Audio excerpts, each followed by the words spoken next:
Bon matin, Eric Sabat, cardiologue à Longueuil. Alors, en vacances, je tente de profiter comme on peut en suivant les consignes ministérielles. Et puis, en tout cas, je vous souhaite à tous une belle fin d'été. On a un bel été, mais somme toute, il fait beau, il fait chaud. Et puis, les Québécois peuvent se féliciter. On suit pour la très grande majorité les consignes. Partout où je vais, que ce soit dans des commerces, dans des restaurants, on voit que toutes les consignes de distanciation et de masque sont suivies donc à l'intérieur, ce qui était primordial. Et puis ça se reflète sur nos nombres de cas limités que nous avons quotidiennement et qu'on a pu éviter, qu'on a évité des grosses éclosions estivales. Alors ça, c'est super. Alors là, plein de gens se posent la question sur la rentrée scolaire. Nous avons eu les guidelines de la rentrée scolaire qui est proposée. Puis, j'ai eu beaucoup de questions qui m'ont été demandées. Ce sont des questions pour la plupart un peu personnelles, impossible pour moi de répondre individuellement, à savoir qu'est-ce que j'en pense. Je peux simplement vous dire qu'est-ce que je crois qui va se passer en suivant les recommandations ministérielles. Est-ce qu'on risque d'avoir une vague d'enfants malades, etc. Donc ça, c'est une première chose que j'aimerais peut-être vous donner mon opinion personnelle, puisque personne ne peut prétendre connaître la vérité absolue. Il faut le vivre pour pouvoir réagir. Donc, on va savoir ce qu'il en est bientôt. Puis deuxièmement, si c'est comme moi et que vous feuilletez les réseaux sociaux régulièrement, j'aimerais juste m'adresser maintenant, pas à tous les gens qui sont anti-masques, pro-hydroxychloroquine, anti-gouvernemental, anti-pharmaceutique. Ces gens-là, j'ai compris que ils ont leurs idées, puis ils vont vivre avec leurs idées jusqu'à la fin, en autant qu'ils ne tentent pas d'imposer ces idées sur le reste de la population.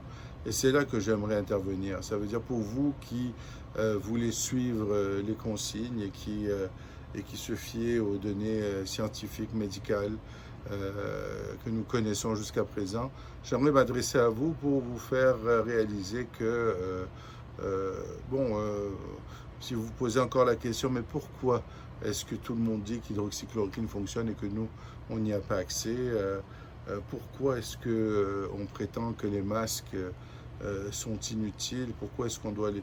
Donc il y a encore certains parmi vous qui veulent suivre les consignes, mais qui se posent beaucoup de questions à cause du bombardement sur les réseaux sociaux de messages contraires.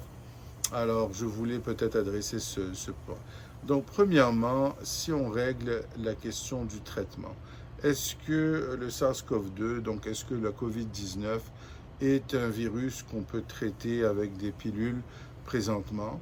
La réponse médicale, c'est non, parce que nous n'avons pas une certitude démontrée d'un traitement bien efficace. Oui, certains traitements ont réussi à démontrer une diminution d'hospitalisation, de la durée d'hospitalisation. Par contre, ce traitement coûte assez cher qu'il va être très limité dans son utilisation.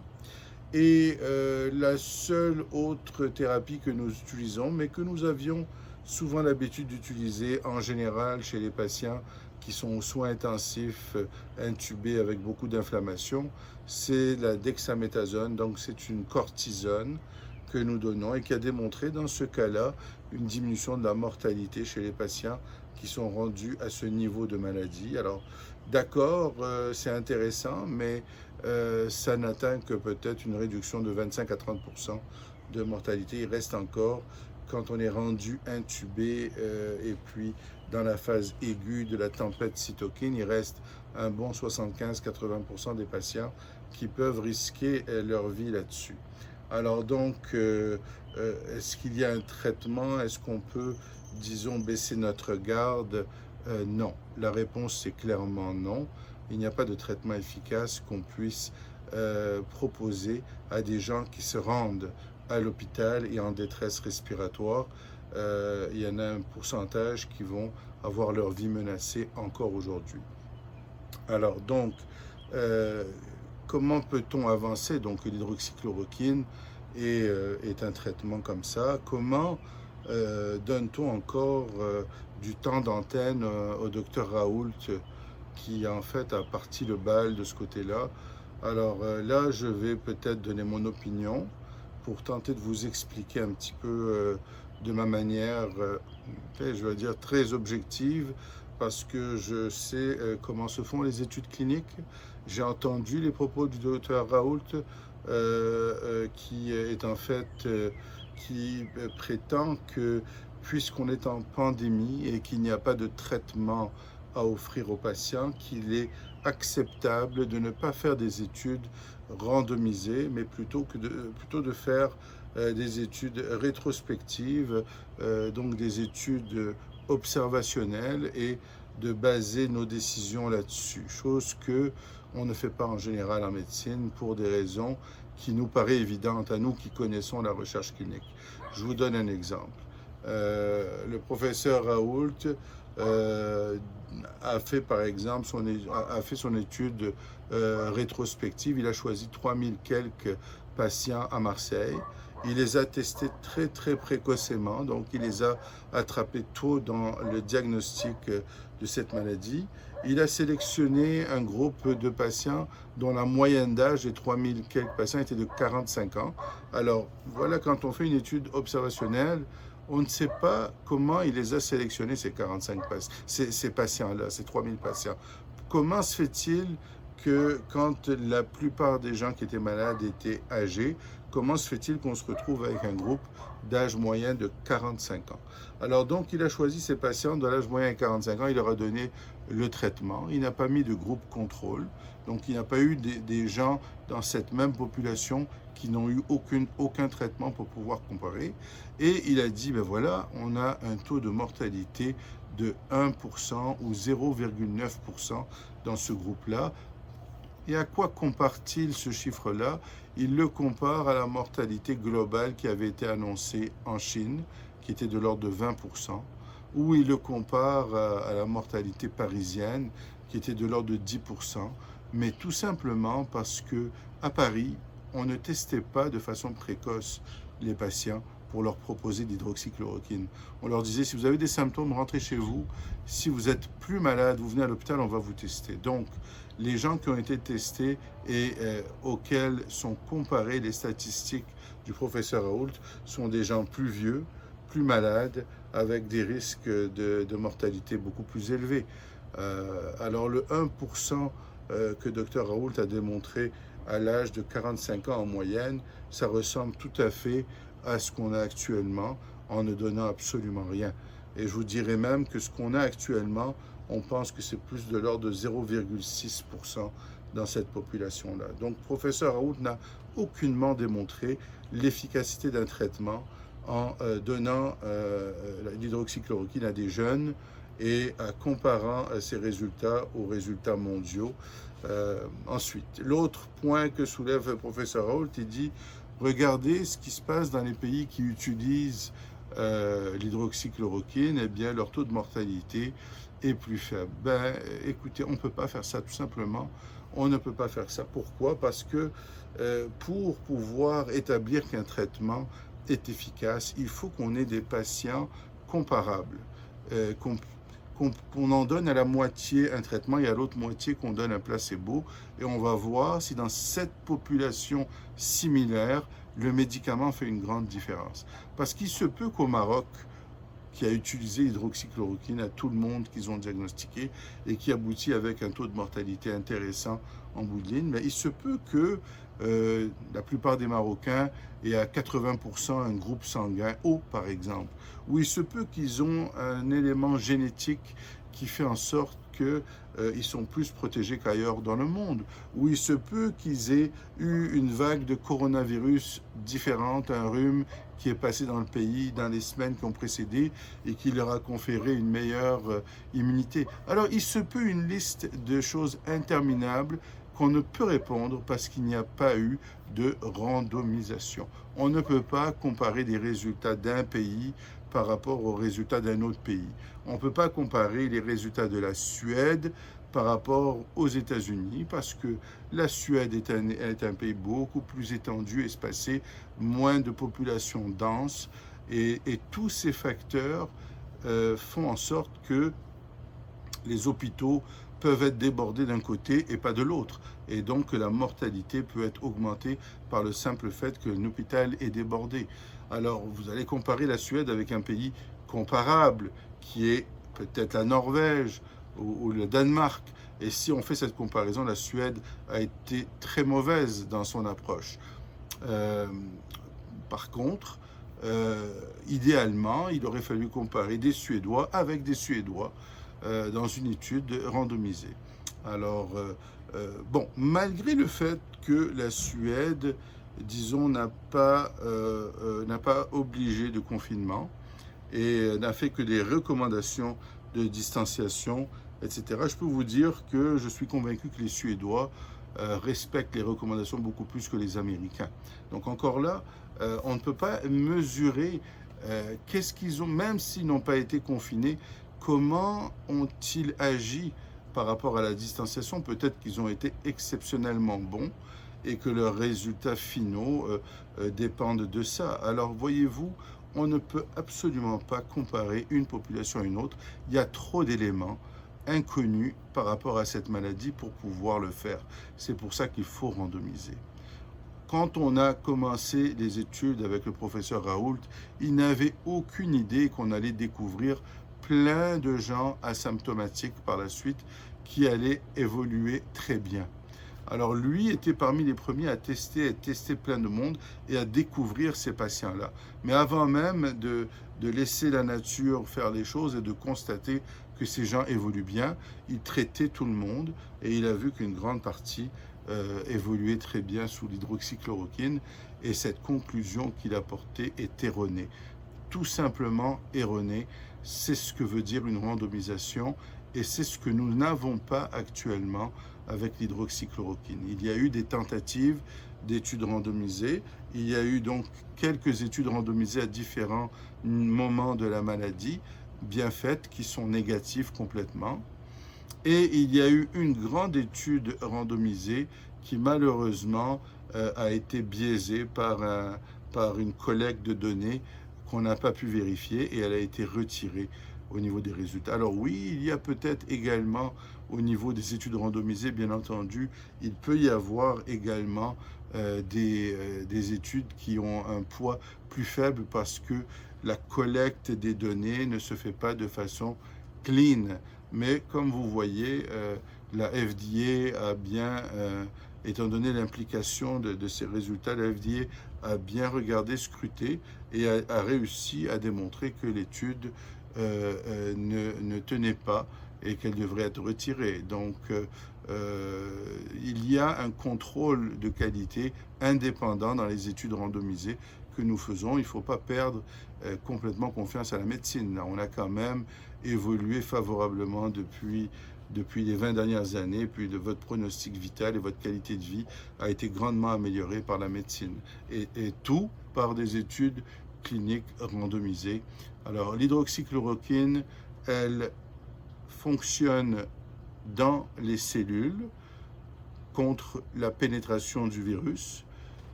On appelle ça in vitro.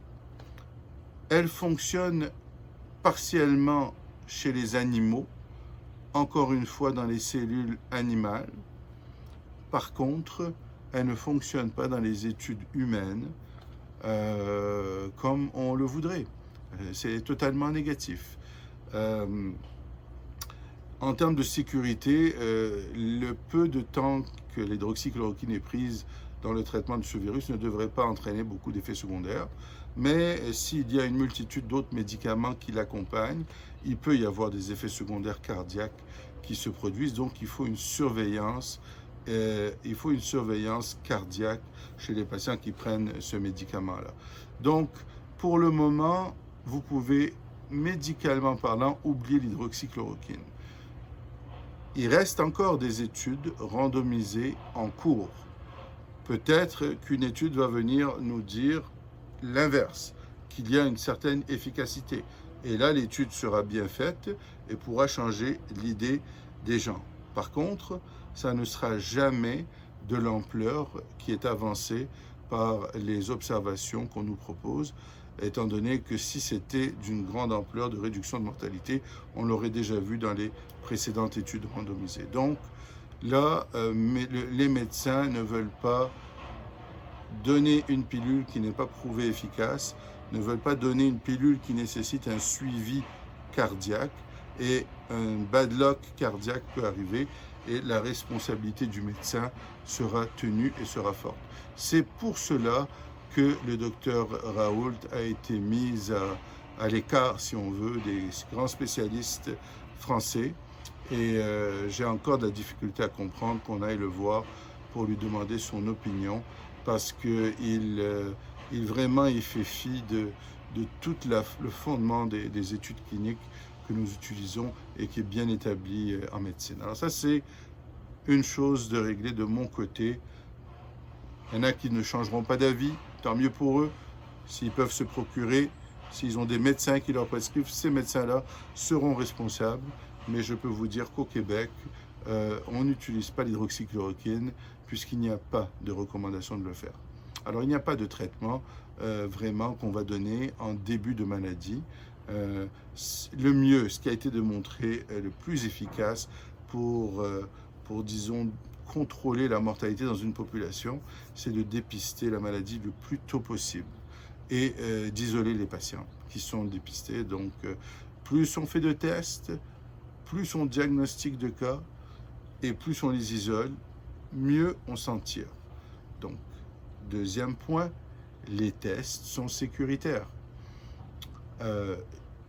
Oubliez cette histoire qui circule encore, et j'en reviens pas, d'une crainte de passer un tube, un bâton, un écouvillon dans la narine. Les gens qui prétendent qu'en passant un écouvillon dans une narine, qu'on s'approche du cerveau, c'est des gens qui ne comprennent absolument rien. Alors, s'il vous plaît, ne vous inquiétez aucunement du prélèvement d'écouvillon. Vous pouvez en faire autant que vous voulez. La pire chose qui peut arriver, c'est si vous avez tendance à avoir des saignements de nez. On peut accrocher un petit vaisseau, il peut avoir un saignement de nez, mais c'est tout. Il n'y a aucune chance au monde d'approcher du cerveau. Vous avez une voûte crânienne, vous avez un os épais et dur qui protège tout le cerveau, et qu'un écouvillon qui vient chatouiller ne s'approche même pas de ça. Donc, oubliez ça. Comme je l'ai dit dans un précédent vidéo, il y a des gens qui vivent avec un tube dans le nez qui va jusque dans l'estomac et qui doivent s'alimenter comme ça pendant des semaines. Alors, ce tube-là, il passe jusqu'au fond de la gorge et il descend et il reste sur place pendant des semaines. On ne pense jamais à ces bêtises, vraiment des bêtises qui sont proposées pour vous faire peur. Et on nous accuse, à nous, les médecins, de faire une campagne de peur, alors que regardez ce qui circule par rapport à ces petits gestes anodins qui sont les prélèvements d'écouvillons. Alors faites-vous tester si vous avez été en contact, si vous avez assisté à un événement où vous n'êtes pas sûr que la distanciation sociale a été respectée. Bien entendu, si vous avez des symptômes, faites-vous tester. Si on peut développer des tests plus rapides, peut-être dans la salive, ça serait réellement idéal pour maîtriser cette pandémie. Si on pouvait avoir des résultats en dedans d'une heure et immédiatement retourner quelqu'un en confinement individuel, ça serait idéal. Pour le confinement global de la population, ça, je ne pense pas qu'on va revivre ça, pour ceux qui m'ont posé la question. Je sais que ça se fait présentement dans certains pays, comme à Melbourne par exemple, en Australie, où les chiffres sont remontés, témoignant d'une deuxième vague là-bas, dans leur hiver. Là-bas, le confinement se fait, un autre confinement général. Le confinement général, pour moi, est une méthode à utiliser lorsque les soins hospitaliers sont menacés. Alors, on n'est pas passé proche lors de la première vague, et je ne vois pas pourquoi on passerait proche cette fois-ci. La structure des hôpitaux a été réorganisée, on est prêt et on est prêt également à, à pouvoir appliquer beaucoup plus de gestes qui vont limiter le pic épidémique par rapport à la première vague.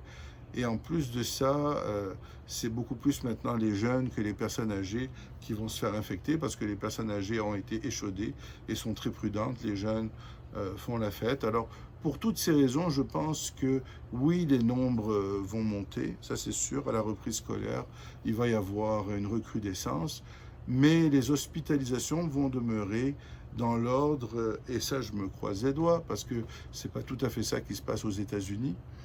Aux États-Unis, malgré que la population est jeune, les hôpitaux sont prêts d'être à full capacité avec des gens malades. C'est vrai qu'ils ne meurent pas autant que lors de la première vague qui a touché les patients très âgés, mais quand même, il y a de la mortalité et il y a de la maladie parmi les jeunes. Quand on a une quantité de jeunes qui sont affectés, ben, certains vont être plus malades. Et sachez qu'aux États-Unis, il y a beaucoup de teenagers qui sont déjà diabétiques, déjà obèses, avec déjà des problèmes de santé physique et qui peuvent être à risque. Alors, je ne pense pas qu'au Québec, on ait ce profil. Je pense qu'on va vivre des recrudescences lors de la rentrée scolaire au niveau des diagnostics. On va tenter de vite interagir pour isoler l'enfant en question, peut-être dépister donc toute la classe et puis ensuite tenter de poursuivre l'année scolaire dans la mesure du possible. Ça va dépendre, bien entendu, à quel point ce nombre de cas va remonter dans les classes, parce qu'on ne peut pas non plus imaginer qu'on va demander à des étudiants une fois par semaine de faire un test de dépistage, et ça va déjà être un challenge d'avoir les jeunes porter des masques lorsqu'ils se déplacent dans la cour d'école ou lorsqu'ils se déplacent à l'école, que s'il fallait en plus les soumettre à des tests répétitifs. L'effort dépasse l'entendement. D'après moi, on aurait, si ça arrivait à ça, on serait mieux de focuser sur l'enseignement en ligne. Par contre, on est dans un bon moment pour tenter la rentrée scolaire au Québec. On ne peut pas espérer mieux. On a passé un été contrôlé. Les hôpitaux sont tout à fait libres et prêts d'avance, autant les hôpitaux pédiatriques que les hôpitaux d'adultes. Et donc, c'est le moment propice par rapport aux États-Unis où réellement ils sont rentrés à l'école alors qu'ils sont en pleine éclosion.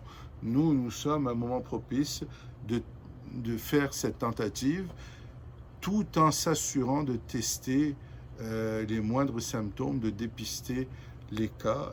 Idéalement, les enfants seraient même dépistés sans symptômes pour voir les choses arriver le plus tôt possible, mais ça va dépendre du genre de test qu'on va avoir développé. Si c'est l'écouvillon, ça va être dur pour les jeunes enfants, là, surtout à l'âge primaire, de leur pousser des écouvillons de façon répétitive, mais si on développe, si on se procure, c'est-à-dire des tests, soit sur une goutte de salive, ou si ça peut se faire d'avoir des tests rapides, eh bien, il est probable qu'on puisse donc à ce moment-là utiliser de façon régulière pour prévenir l'infection. Alors donc je suis en faveur un peu de la rentrée scolaire, mais j'ai une fille qui est personnellement immunosupprimée et donc j'ai des décisions à prendre. Et ça va être le cas pour toutes vos familles ou des membres de la famille dans votre cercle sont à haut risque. Alors, vous avez maintenant cette option de décider de suivre le cours à la maison, et ça va être légal de le faire sans être présentiel, et tant mieux, parce que ce choix revient aux parents. Par contre, les familles qui n'ont aucun élément de risque parmi leurs membres familiaux immédiats, eh bien, on va leur suggérer de rentrer en classe. Et puis, on va tenter le mieux possible de voir comment la rentrée se fait et on va avoir une bonne idée dans les 2 prochains mois. Euh, c'est l'automne qui est à craindre, d'après moi, quand il y aura les virus du rhume, le virus de la grippe et la Covid ensemble, qu'il faudra tenter de départir. Quand tout le monde qui sera enrhumé va être abordé comme un Covid potentiel, ça va demander beaucoup du système de santé. Ça va demander de l'espace, ça va demander des isolements. Même si c'est des isolements de 24 heures, ça prend de l'espace dans un hôpital, ça prend une structure. Alors ça, on ne l'a pas vécu. On n'a pas vécu des épidémies concomitantes de différents virus. Alors tout ce que je peux souhaiter, c'est que le port du masque que l'on fait actuellement va limiter grandement la grippe et peut-être même les rhumes. Et je peux souhaiter également que le vaccin de la grippe soit pris par le plus de monde possible pour ne pas venir avec une grosse grippe à l'hôpital et être considéré, traité comme un potentiel Covid et peut-être même attraper le Covid en milieu hospitalier. Alors je vous conseille fortement, quand l'occasion est là, de vous faire vacciner contre la grippe. Ça ne m'intéresse pas de voir les commentaires des anti-vaccins rentrer sur mon fil de presse. Vous ferez ce que vous voulez. Malheureusement, j'aurais bien aimé avoir l'attitude de faites ce que vous voulez, vous vivrez les conséquences. Malheureusement, les conséquences nous affectent à nous, les professionnels de la santé qui rentrons à l'hôpital et qui vous traitons. Alors donc, vous nous mettez à risque. Et ça, bien sûr, on ne peut pas se l'enlever de la tête. Et c'est pour ça qu'on essaye de vous faire réaliser que vos gestes sont insouciants et sont égoïstes. Si vous ne réalisez pas ça, eh bien, on verra comment ça va se passer, mais vous serez pointé du doigt si jamais ça déborde et si jamais vous êtes la source d'une éclosion qui prend de l'ampleur. Alors là, je ne sais pas jusqu'où ça pourrait aller, mais je ne serais pas surpris que le gouvernement puisse se munir de lois qui vont rendre certaines choses obligatoires. Et puis, je ne veux pas en dire plus, mais chaque geste porté par un individu peut avoir une implication autour de lui sur des gens qui ont une santé fragile. Et lorsque ça arrive à ça, je pense que le gouvernement se doit d'être alerte et de surveiller tout ce qui se dit, tous les influenceurs qui tentent de convaincre des gens bienveillants du contraire. Et c'est eux qui font la réelle campagne de peur. Ce n'est pas nous les médecins qui font cette campagne de peur, c'est tous ceux qui vous disent le contraire. Alors, je vous ai dit ce que je voulais vous dire ce matin. Je vous souhaite une bonne fin d'été, bonne santé, et on va voir ce que l'automne nous réserve